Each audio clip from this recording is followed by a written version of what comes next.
Hello, fellow parents and educators.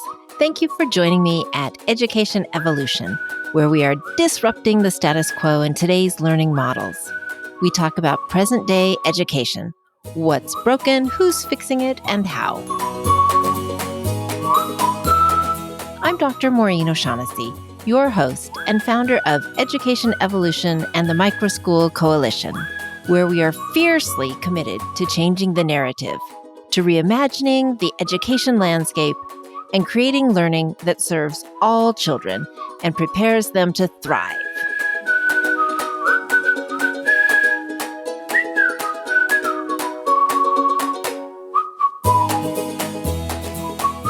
Hi, Nate. So good to have you on Education Evolution.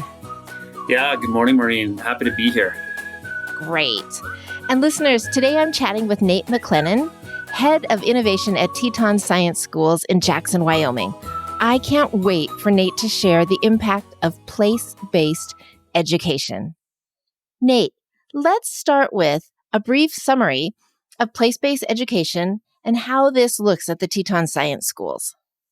Sure. Well, thanks, Maureen. So place-based education for us is really about integrating learning directly into the community. And we talk often about learning ecosystems.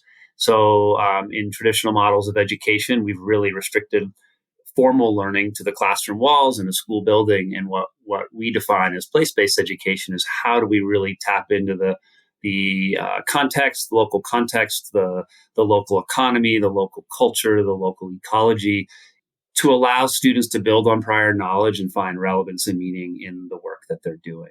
So that's the context and the definition of place-based education. It really opens up this anytime, anywhere learning that we're trying to achieve in education as we try to personalize for all students. At Teton Science Schools, we are a 52-year-old nonprofit that's located in Wyoming and Idaho, and our mission is around transformative place-based education. So for us, we have a variety of program modalities, and we have a graduate program that students that are post-collegiate can go and to get a graduate degree in place-based education. We run our own pre-K through 12 school. We have a professional development center, and we run science and leadership programs at our campuses where students come and learn in our place here in Wyoming and Idaho. So for us, so much of it is about how do we get students to do real learning out in real places. And so just a few quick examples to get the audience thinking about what this looks like is that we at one point on our campus had a small sinkhole about 5 feet in diameter appear, and that turned into a larger project because it was emergent. The students saw it. The high school science teacher was studying geology anyway as part of their content standards, and they're able to tap in and actually create that as their project to investigate it, understand the subsurface, what was happening. And then the students found that experience was far more sticky than if the teacher had just talked to them about geology and done a few worksheets or lessons or labs. Another quick example is some of our middle school students partnered with a local children's museum. The local children's museum needed a demonstration or a exhibit on the human body, and they essentially contracted out with our middle school students who are learning about anatomy and physiology in their science classes, and also partnering interdisciplinary with arts, et cetera. And they created an exhibition for this museum, which had both parent displays and displays and interactive displays for the students. So those two quick examples as I give an overview of place-based for us. I love it. And I like your expression, sticky, that I'm sure the sinkhole is something 20 years from now the kids will be talking about when most education is gone within 3 to 6 months. So that sounds cool. And also, I appreciate that our micro school lead prep has been on the receiving end of your professional development multiple times, including this spring as we're diving into some new interdisciplinary. So I love that you're not just living it, but that you're sharing it out with others. That's the way we're going to make change happen. So thank you for that, Nate. Yeah, sure. And we, over the last 5 years, as you know, we've been really thinking about So thinking about sharing and learning in two ways. So one is sharing what we know, but also capturing the amazing place-based work that's happening across the country and the world. There are so many educators that are doing this work in their own classrooms in their own way. And in fact, I would argue that place-based education is the original form of education. All education was place-based prior to sort of the accumulation of knowledge and the disbursement of knowledge around the world. And so there are teachers that are doing this. And part of our work, we've created a network of schools primarily focused in the rural and public space, but we also have private partners and some in suburban and urban spaces that are really thinking about how do we codify this well, and how do we learn from each other, and how do we scale and accelerate the impact on students, because we recognize that we all can learn from one another, as you said, and there's a lot of opportunities, but we're all using different language. So part of when Tom, Emily, and I wrote our book this past year, part of that work was to help codify this field of place-based education that everyone is talking about. How do we get students to see the relevance, and how do we get students to increase engagement, especially as they go through middle and high school, because we see engagement levels drop so dramatically. And we believe that place-based education is a way to do that. Absolutely. And I'm going to make sure to put links to your book in our show notes, that and to Teton Science School and to the work you're doing, because we can all benefit from the synergy you're creating with the network. So that is definitely appreciated. I'm wondering just if you could go a little deeper on this student agency. How do you hook kids in? Yeah, it's a great question. So we have worked in all sorts of ways to make this happen. I think it's helpful if I just talk really quickly about our model and how we codify this. And so we have a couple different elements or sections of our model. So at the core of our model, what we call the framework, we have 6 core principles, which we've worked with your school around. And those 6 principles include things like inquiry and design. So inquiry, what the world is; design, what the world could be. Includes thinking about community as a classroom. How do we use the community as a context for learning, like we spoke about earlier?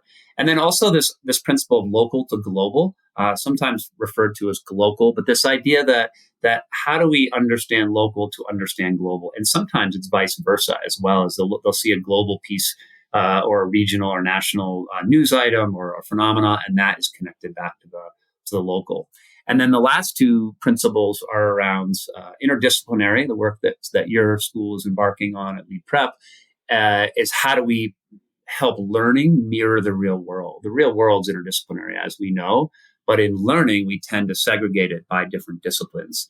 And that's a challenge for students, because they have to code switch between different classrooms and use different parts of their brain and different synapses firing, et cetera.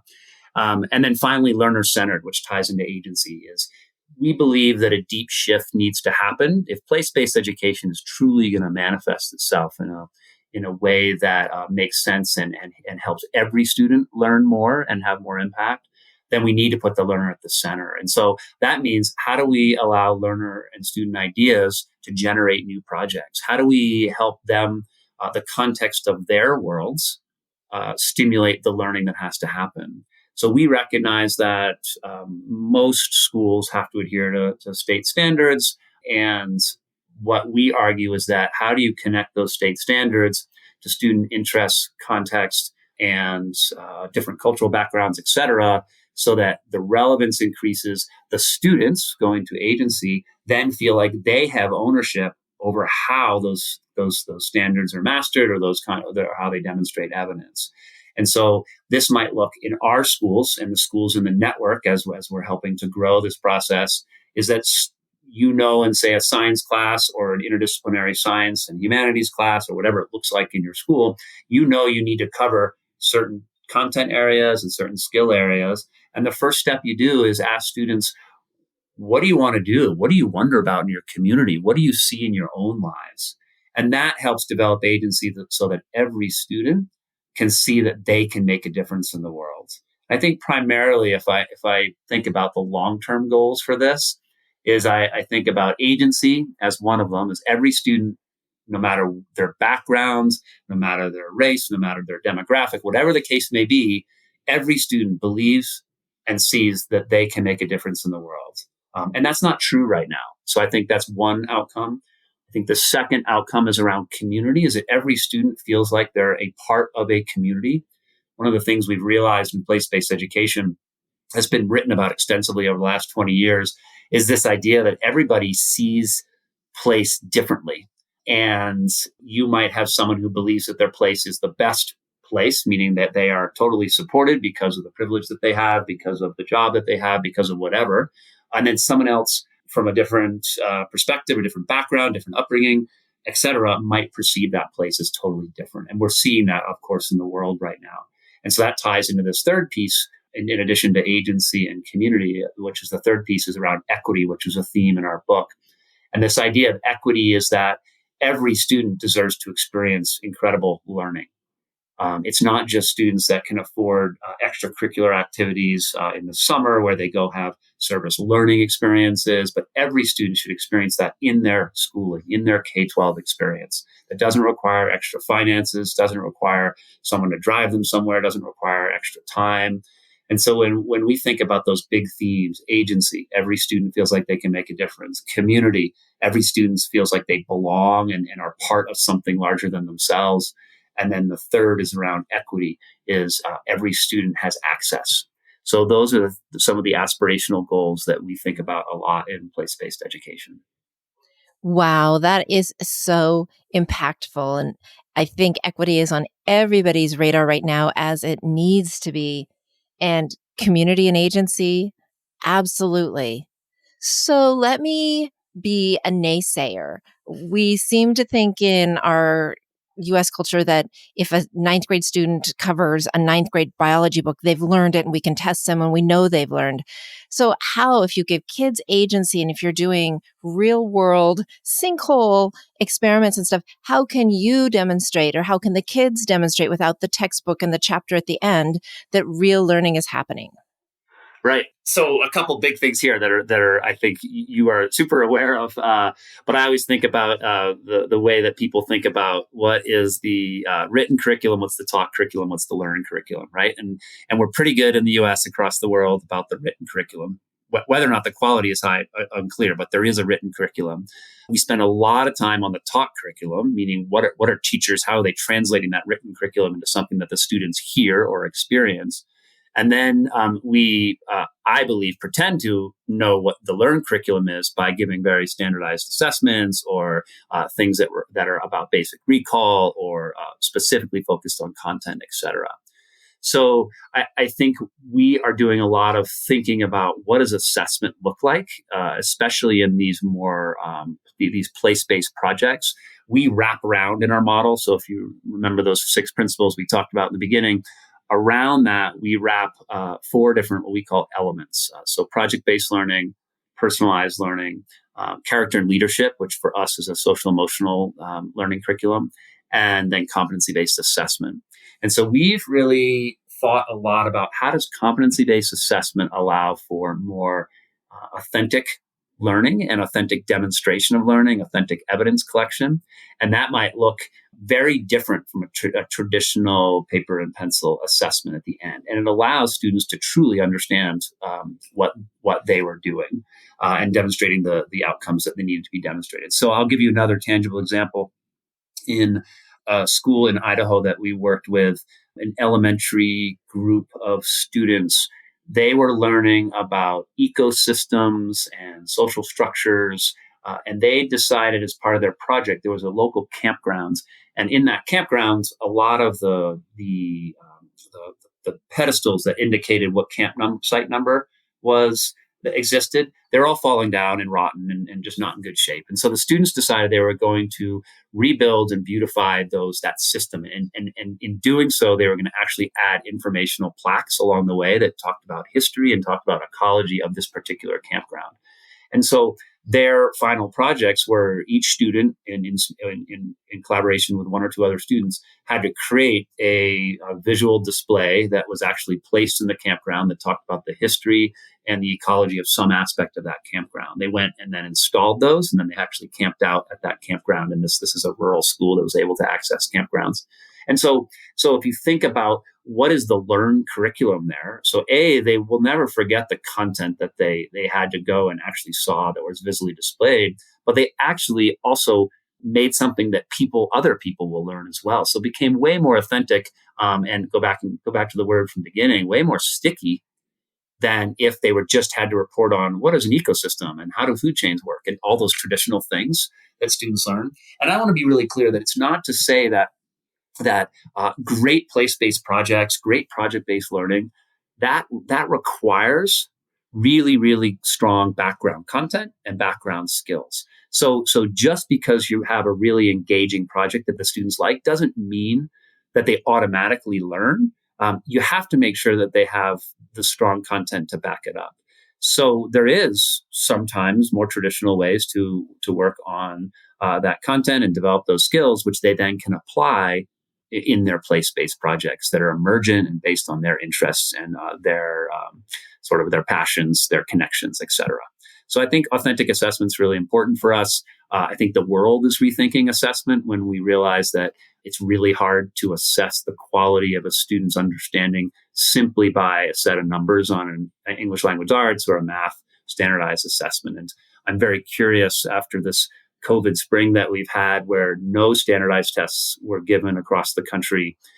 What will that tell us? Will there be something that says, hey, we can move faster to alternative type assessments at the local level, regional level, rather than the more state level work? Wouldn't that be something? Yes, for sure. Wow. So, Nate, I know that kids are held accountable at the Teton Science School and that you use a lot of competency-based assessment. How does that look if it's not a chapter test? How are you assessing and how do we make sure kids have the skills and the background knowledge as well as can create that product that from their project? How do you assess? Yeah, great question. So for us, that competency-based assessment element looks like a set of what we call domains that are broken up into competencies and then performance indicators. Each one of those performance indicators has a set of outcomes that are very much like standards that students would see across the country, or at least their teachers would see across the country. And the difference is one of the differences is in the competency-based assessment system is that those outcomes are the ones that stay consistent throughout a student's experience, let's just say K through 12 in the United States.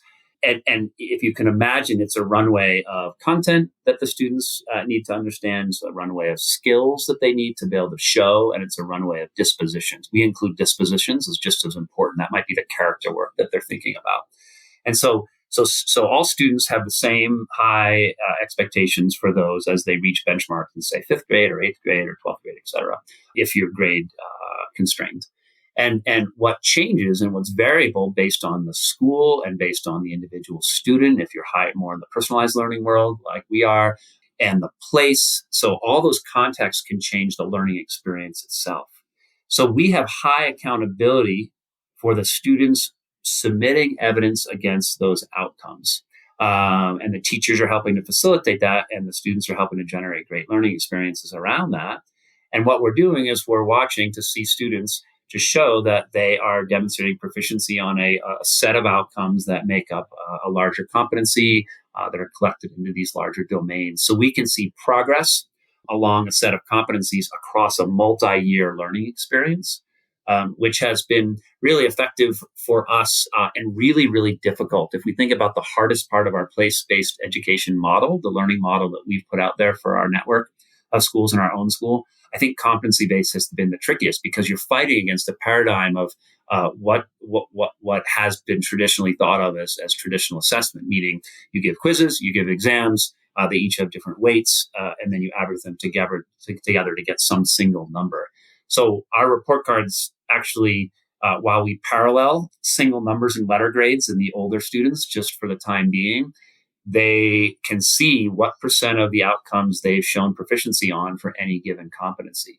And then even what's more interesting is I was talking to one of our partner schools yesterday in Vermont, Mountain River School, and they are a small micro school, about a little bit smaller than your size, so the same sort of system.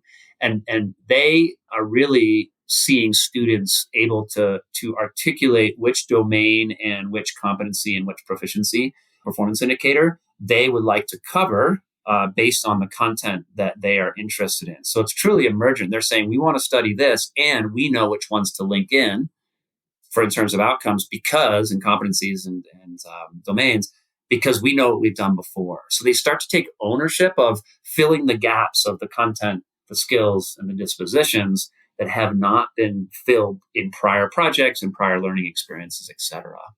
So that's been a really interesting evolution.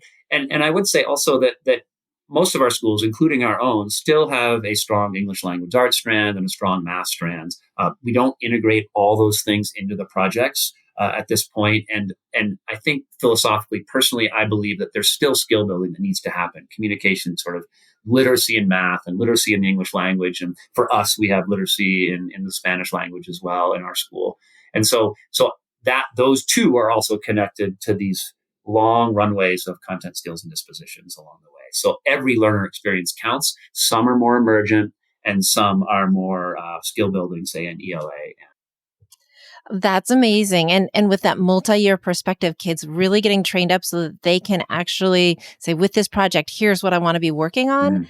Talk about agency and talk about getting to do something that in a traditional model, they would never have the voice to design which competencies they're working on when. Very impressive, Nate. Yeah, it's been fun experience, and it's I think we have been really humble in the process of thinking about like the work that it takes to first get teachers to understand and say, what does it look like if students are in this progression of learning? And then once teachers understand it, how do we get students to understand it? And the basic building block is what a lot of schools are focused on right now. The basic building block is standards-based learning. So any learner experience that is more summative or that teachers want to record, they're going to link to the expected standards. And I think the big difference for us is that we're able to aggregate up into these larger competencies. So we're not caught up in this very granular level. We're really thinking about if you have, say, 30 outcomes in one competency, how does the student progress along a competency of writing across 13 years? And what does that look like? But really being able to have the students eventually, as they get older, own where they are. And so across multiple disciplines, across interdisciplinary work, so that they can see the writing they're working on in science supports the writing they're working on in, say, an English class, if it's still a school that has discipline or subject area classes. So yeah, we approach it with a lot of humility, and I think this might be a lifetime of learning, but we feel like we're really onto something. And there's a great movement out there right now. Everybody, probably I would say 5 to 10% of schools are out there really thinking about competency-based because they figured out standards-based and they're like, wait a minute, but we need one more piece. And for us, our model has to be unlocked with that, because if we think about learning ecosystems, and I'll take my own children, for example, who are now a rising 9th grader, rising 11th grader, who both like soccer, and in our area, they like backpacking and being outdoors. They should be able to identify the competencies and outcomes that are connected to that. So we have a domain called health and wellness. In that health and wellness domain, they should be able to connect that and say, oh, this counts. I'm going to document what I learned on this backpacking trip, or I'm going to document what I learned out on the soccer field. And that should be able to count, rather than saying, oh, no, you have to now go take a physical education class to repeat that learning. So if we're going to make everything count, if the ultimate goal is to say learning happens everywhere, which we know it happens, and we want to make it all count, we absolutely have to have a strong place-based approach and a competency-based assessment element to help support it. Those two things must happen together, I think, to have a full manifestation of this learner ecosystem idea. I completely agree. And that makes wonderful sense. If you're out doing soccer and meeting competencies, that you have a way of recording it and getting credit for it, and that we acknowledge learning is everywhere and all the time and not just within those four walls. Nate, I have one final question for you. If you had a magic wand, what one way would you improve how learning happens, especially for our tweens and our teens? If I had a magic wand, well, I think the one thing that I would do is eliminate the artificial constraints that we have created within a sort of a traditional model of education that we have been really pushing over the last 100 years. I think I would open up those walls, and so that students don't leave middle school, don't leave high school disengaged. When we look at the data, it's around 20 to 30% engagement levels in a huge number of surveyed high school students in the United States. And it's stuck like that for a long time. We have not been able to move the needle. And so my magic wand would say, all right, we're going to move that needle. We're going to have every student graduate with a level of engagement that's at 70, 80, 90, 100%. And in order to do that, we have to make learning relevant to that individual. We have to make it equitable for all students. We have to have them graduate feeling like I have agency and I can contribute to my community. And I can almost guarantee with that magic wand swipe that your data on student engagement, your data on student outcomes, long term, if college is in the works for them, long term college graduation rates or success in the workplace, all of those things would increase. And so we're missing that because of, I believe, the way that the learner experience, the students experience learning in their schools. They're going through, many of them are going through the motions. So my magic wand would switch that with a change of learning experience, which in all my mini magic wands would say, okay, how do we help teachers do that? How do we help schools do that? How do we change the laws to do that? There's so many barriers that are in the way that we have to work around. But because I have a magic wand, I can do all those things. Absolutely. Yeah. And you could do it immediately, right? Right. I mean, immediate. Yeah, exactly. And I would just say just one other thing on this magic wand is that COVID has been a terrible tragedy for the world, and I think we all agree with that. The one positive thing about COVID is that schools, the concept of schools, which for a long, long time, the vast majority of people have said schools can't change fast. And what we've demonstrated with COVID is that the vast majority of schools can change fast. In fact, we did it in 2 to 4 weeks, and it was hard and it was not perfect. And there's going to be all sorts of learning loss, all sorts of things. But the fact is that we just flipped an entire global education system to being delivered to students remotely, if that was successful. Now, again, not all students receive that. Some students just received packets. Some students didn't learn at all. But we showed that districts and schools and systems can move much faster to pivot. And my deepest hope is that as we emerge out of this in whenever, 6 to 12 months or whatever it is that we as educators take a deep look at saying, what did we learn from this process about our students' homes, about how students want more personalization, about who has access, who doesn't.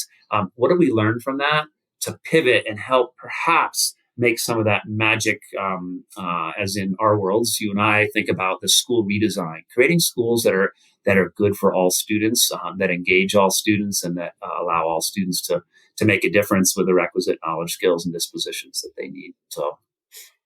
Yes, yes, yes to all of that. You are inspirational as always, Nate. And right away, I'm picking up things that I want to make sure that we're weaving in at Lead Prep. Thank you so much for your hard work.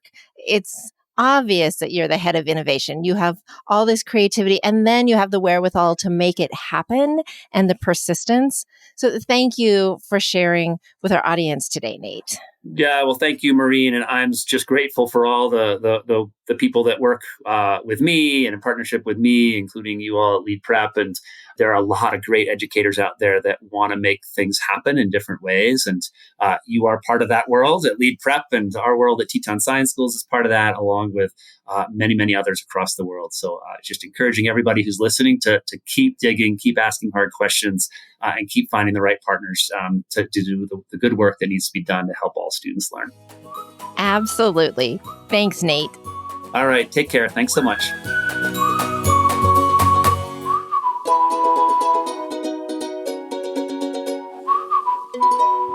The work that Nate is doing with the Teton Science Schools and the Place Network, incredible. Talk about synergy and talk about making learning real. There are some great takeaways from Nate's astute comments. We had talked already in episode 4 on the power of place with Nate's co-author, Tom Vander Ark. So we have a sense of the components in having place-based learning happen and a sense of the book. But Nate unpacked things from a practitioner perspective that is really powerful. I love how he talked about sticky learning. I hadn't heard that phrase before, but teachable moments and learning that kids remember 20 years from now. That's what we want. We want things that make an impact and not things that are memorized for tomorrow's test and forgotten by next week. We don't want it rote. We want it to be impactful. The part that really strikes me, there are so many parts, but I really like that Nate unpacked the 3 components needed to make learning powerful. We need the agency, community, and equity parts, all 3 in place. Agency for every learner to have a voice and choice and see that they can make a difference. We have to get away from textbooks. That gives no voice, no choice, and it doesn't engage kids. They just survive it. Community. Every learner belonging and feeling like a part of a community. Yes, we need that for all of humanity, especially for our youth. And equity. Every student having equal access to learning. I know that's not true in my home state of Washington. We look at graduation rates, and yes, we may be up to 80% in some statistics, but when you look at the Black, Latino, special education, and low-income students, they are still trailing. This is not equity. Something is still out of balance, and we can't have an institution that isn't striving for equity. So our graduation rate for Black students is at a 71% compared to 79%. And our special needs graduation rate, 59%. Not okay. I really appreciate that Nate talked about engagement in our graduates. It's not enough for our students to graduate. We want to make sure that they felt engaged. And engagement is just a measurement of how involved, enthusiastic, and committed someone is to an organization. And the Gallup poll has done a lot of research on this with students. Engaged students are 2.5 times more likely to say they get excellent grades and do well in school. And they are 4.5 times more likely to be hopeful about the future than their actively disengaged peers. This is important. We also see that engagement drops. Nearly 3/4 of 5th graders are highly engaged, but gradually and steadily that decline happens from 5th through 10th grade. We can't have that. It also helps engagement if we have students who really feel like they're getting to play to their strengths, and there's at least one teacher that makes the student feel excited about the future. Those 2 features result in students being 30 times as likely to be engaged at school compared to students who strongly disagreed on those 2 components. So we need graduates with learning hard and soft skills, the ability to manage projects, and create results. Authentic place-based learning makes that happen and engages students. As Nate said, the pandemic shows that education can shift rapidly. No excuses, fellow educators. We need to keep shifting until we have agency, community, equity, learning and engagement for all our students.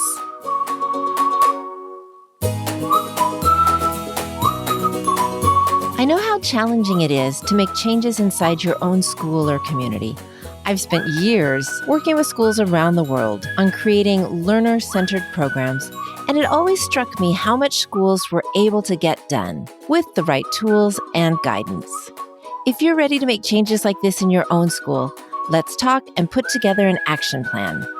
Visit educationevolution.org/consult for a free 15-minute call, and let's see if we're a good fit for more work together. Education Evolution listeners, you are the ones to ensure we create classrooms where each student is seen, heard, valued, and thriving. We need you. Let's go out and reach every student today.